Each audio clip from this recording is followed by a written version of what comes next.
like to start out by saying that I'm a mother of 5 boys and 1 girl. I have 4 grandchildren. I came through Safe Haven 5 years ago, and it was through the judicial system. Before then, I had gotten a divorce. I couldn't pay the bills. I got into drinking. I started going to bars. I got into drugs. I was dragging my children with me because they meant so much to me. And I was dragging them around with me at the houses, and they seen things that they probably shouldn't have seen. I was drinking and driving. I was incarcerated many times. My children were taken away from me.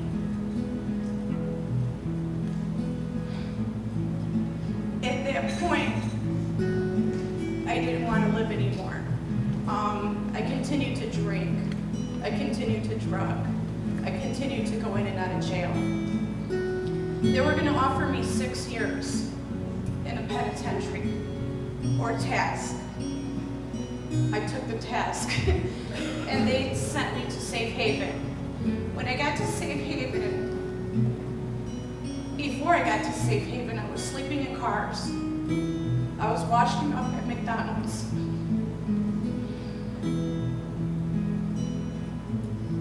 I just felt lifeless. My precious children were gone, and that's all I had. I didn't know how to stop.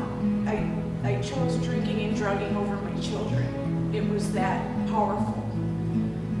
I got to Safe Haven, and when I got there, I had this great plan that I'm just going to do what they tell me to do, and I'm going to do this 120 days, and then I'm going to leave here, and I'm going to just continue to do what I do.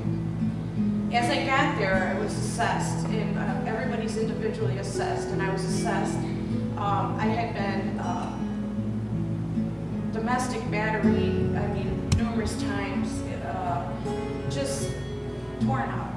I was wearing clothes from, they call it Marshall Fields, and that's when the Cook County Jail loses your clothes. You get to pick from the old clothes that are there. So I was wearing someone else's clothes. One of the counselors remembers me. He said I came in and all I was hair. Hair and, about a 80 pounds soaking wet. My drug that I was choice was crack cocaine and alcohol. I did them both together. I did them every day I can. I subjected myself to things I wouldn't have ordinarily done to get the drugs. I got to Safe Haven, and as I got there, they began to teach me. I had a team leader. They gave me a bed that I can sleep in. And I remember that first night of sleeping in a warm bed.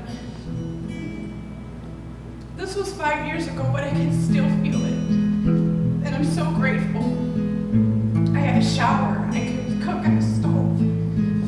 I had roommates that, I didn't really care for, but, they probably didn't like me either. It was a variety of people. We had Mexican, we had African American, we had Puerto Rican, and we all had to get along. It taught me how to get along with different cultures. It taught me how to live it today. The staff there had been through what I'd been through, and I think that was a really key point, because I couldn't listen to somebody who read out of a book. But if you told me you did it, I could believe you. And if you told me you did it, if I could do it, you could do it. They gave me that encouragement, and they built up my self-esteem. So I continued to do the program. They gave me tools like AA and NA and you're worth it, you're a woman of excellence, and you don't need to be abused, and you don't need to be beat up, and you don't need to be called out of your name. You're a woman. So what? You lost your children. If it's time, God will give you, when it's time, God will give you what's yours. And they something clicked in them 120 days. They said that, one of the ladies said, well, is there a time limit? They stuck by me for 10 months because one of the counselors said I was going to go back to my abusive husband, and they said, wherever you're going to leave here in the 120 days, if you think you're going to get high, don't go. And my kids were there. And I felt like I was leaving them all over again. But I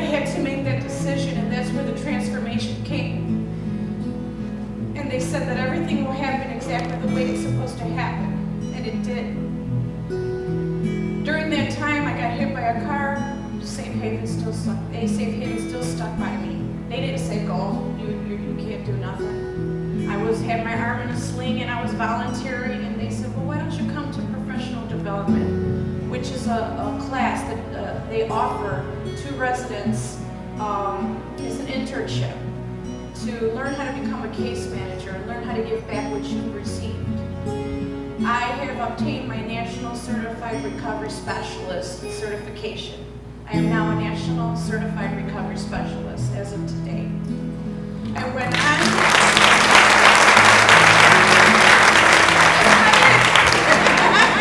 I got more NBCs. I went on and through going through the classes of professional development, I am also a certified alcohol and drug counselor. Thank God and Safe Haven.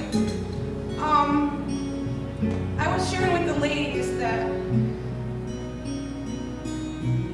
this Christmas, God gives you things when you're ready for them. Not when you want them, when it's time for you to get them. And they taught me that there too, because I wanted things right now. They said, no, you gotta be patient, you gotta continue to work on yourself, you gotta live it today, don't worry about tomorrow. They taught me those things, and I did what they taught me. This year was the first Christmas I had all 6 of my kids in the same room, and we celebrated Christmas together.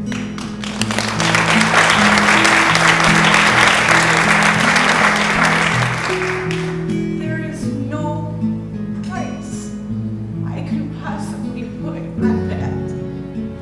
No price. And there's other people that I am affiliated with that came through the program.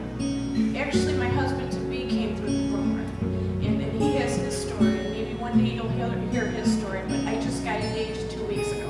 He did good.